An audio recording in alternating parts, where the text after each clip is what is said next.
സംസ്ഥാനത്തെ driving test പരിഷ്കാരത്തിൽ മന്ത്രി KB. Ganesh കുമാറും CITUവും തമ്മിലുള്ള ഭിന്നത മുറുകുന്നു. ജൂലൈ 1-ന് മന്ത്രിയുടെ വസതിയിലേക്ക് മാർച്ച് നടത്തുമെന്നാണ് CITU അറിയിച്ചത്. എന്നാൽ വിഷയത്തിൽ യാതൊരു വിട്ടുവീഴ്ചയ്ക്കും തയ്യാറല്ല എന്നാണ് ഗണേഷ് കുമാർ സ്വീകരിച്ചിരിക്കുന്ന നിലപാട്. ഇതോടെ വിഷയം CPM-നും തലവേദനയാവുകയാണ്. ഡ്രൈവിംഗ് ടെസ്റ്റ് പരിഷ്കാരം എന്തിനാണെന്ന കാര്യം കഴിഞ്ഞ ദിവസം മന്ത്രി തന്നെ വീഡിയോ സന്ദേശത്തിൽ വിശദീകരിച്ചിരുന്നു. അപകടം ഒഴിവാക്കേണ്ടത് സർക്കാരിന്റെ ഉത്തരവാദിത്തമാണെന്നാണ് മന്ത്രി ചൂണ്ടിക്കാട്ടിയത്.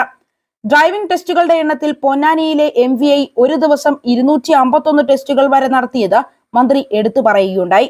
ഇത്തരത്തിൽ ചെയ്യുമ്പോൾ 2 മിനിറ്റിൽ താഴെ മാത്രമാണ് ഒരു ടെസ്റ്റിനെടുത്ത സമയമെന്നായിരുന്നു മന്ത്രി പറഞ്ഞത്. എന്നാൽ തലസ്ഥാനത്തെത്തിച്ച് വീണ്ടും ടെസ്റ്റ് നടത്തിച്ചപ്പോൾ ഒന്നിന് 18 മിനിറ്റ് വരെയാണ് എടുത്തത് എന്നും ഗണേഷ് കുമാർ പറയുന്നു.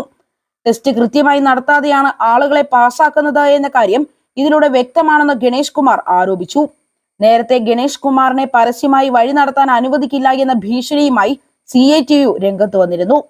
ഡ്രൈവിംഗ് ടെസ്റ്റ് പരിഷ്കരണ വിഷയത്തിൽ തൊഴിലാളികളുമായി ചർച്ച നടത്തി തീരുമാനത്തിൽ എത്തണമെന്നതായിരുന്നു CITUവിന്റെ ആവശ്യം. ഇതിന് പിന്നാലെ ചർച്ച നടന്ന് താൽക്കാലിക പരിഹാരമായെങ്കിലും വീണ്ടും ഇരുകൂട്ടരും രണ്ടു തട്ടിലാണ് എന്നതാണ് ശ്രദ്ധേയമായ കാര്യം. ഇതോടെ സ്വന്തം സർക്കാരിലെ മന്ത്രിക്കെതിരെ പടപ്പുറപ്പാടിനൊരുങ്ങുകയാണ് CITU. നേരത്തെ വിഷയത്തിൽ എത്രയും പെട്ടെന്ന് പരിഹാരം കാണണമെന്നാവശ്യപ്പെട്ട് all Kerala driving school workers union സെക്രട്ടേറിയറ്റിന് മുന്നിൽ ധർണ ഉൾപ്പെടെ സംഘടിപ്പിച്ചിരുന്നു. മറ്റു നീക്കങ്ങളൊന്നും ഫലം കാണാതെ വന്നതോടെയാണ് ഇപ്പോൾ CITU ഗണേഷിന്റെ വസതിയിലേക്ക് മാർച്ച് നടത്തുമെന്ന് പ്രഖ്യാപിച്ചിരിക്കുന്നത്.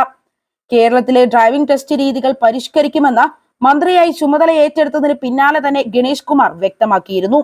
അതിന്റെ തുടർച്ചയായാണ് പുതിയ തീരുമാനങ്ങൾ പ്രഖ്യാപിച്ചത്. എന്നാൽ വലിയ രീതിയിലുള്ള എതിർപ്പുകളാണ് ഇതിന് വിവിധ കോണുകളിൽ നിന്ന് നേരിടേണ്ടി വന്നത്. എന്നാൽ CITU ഉൾപ്പെടെയുള്ള സംഘടനകളുടെ എതിർപ്പിനിടയിലും പരിഷ്കാരം തുടരുമെന്നാണ് ഗണേഷ് കുമാർ നൽകുന്ന സൂചന. അതേസമയം കേരളത്തിലെ ഡ്രൈവിംഗ് പരിഷ്കാരങ്ങളുടെ ചുവട് പിടിച്ച് അന്യസംസ്ഥാന ലൈസൻസുകൾ സംഘടിപ്പിച്ചു നൽകുന്ന ഏജന്റുമാർ വ്യാപകമാകുന്ന സാഹചര്യമാണ് ഇപ്പോഴുള്ളത്. ഇന്ത്യയിൽ എവിടെ നിന്നും ലൈസൻസ് എടുക്കാമെന്നതിനാൽ തന്നെ കൂടുതൽ പണം നൽകി കടുത്ത നിയന്ത്രണങ്ങൾ ഒഴിവാക്കാനാണ് പലരുടെയും ശ്രമം.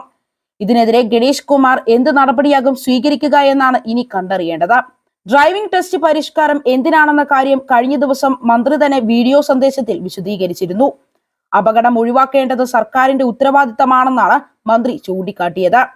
അതേസമയം KSRTC ആരംഭിക്കുന്ന ഡ്രൈവിംഗ് സ്കൂളിന്റെയും സോളാർ പവർ പ്ലാന്റിന്റെയും സംസ്ഥാനതല ഉദ്ഘാടനം മുഖ്യമന്ത്രി പിണറായി വിജയൻ ഇന്ന് നിർവഹിക്കും.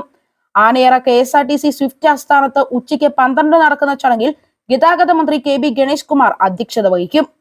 ഉന്നത നിലവാരത്തിലുള്ള ഡ്രൈവിംഗ് പരിശീലനം ഉറപ്പാക്കുക എന്ന ലക്ഷ്യത്തോടെയാണ് KSRTC ഡ്രൈവിംഗ് സ്കൂളുകൾ എന്ന പുതിയ സംരംഭത്തിന് തുടക്കമിടുന്നത്. വിവിധ ഡിപ്പോകളിൽ ആധുനിക സംവിധാനങ്ങളോടെയാണ് ഇവ ആരംഭിക്കുന്നത്.